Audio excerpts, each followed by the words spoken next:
It's a tragedy no family should endure, the loss of a child. September is Suicide Awareness Month, a time set aside to educate the public about the warning signs and suicide prevention. Unfortunately, the signs are not always there. 10 on your side, Stephanie Hudson joins us with the story of a Gates County mother striving to shine through her darkest moments. Steph?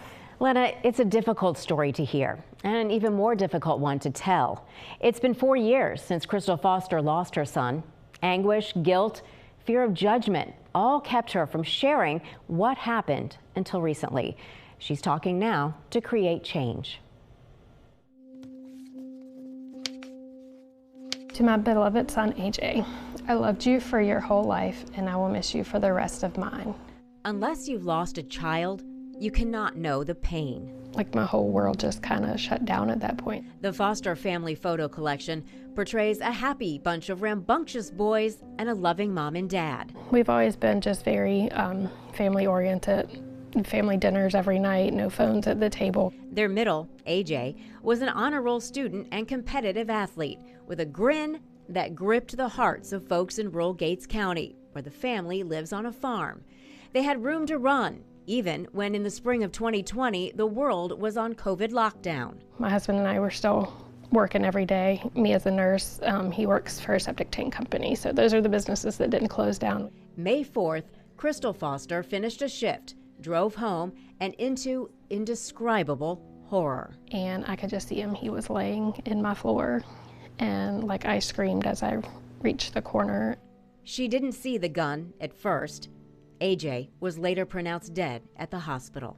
My heart says he would never do such a thing, but my brain knows, why else would you have a pistol and have it, you know? In this community, kids learn to hunt and shoot. AJ knew gun safety, but with COVID, no one knew anything. And honestly, I think that he got caught up in a moment where he thought he was never going to see his friends again. He didn't know what was going to happen from day to day, and he just wanted it to go away. AJ was just 10 years old, 5th grade. He left no note and never cried for help. While I'm crying with you for you, it's scary. Suicide deaths among U.S. children have increased over the past decade. It is now the 8th leading cause of death in children ages 5 to 11. Researchers found more than half involved a handgun. Mental health concerns were identified in a third. School problems such as suspension or changing schools were identified in a third, and a quarter experienced trauma such as abuse or neglect.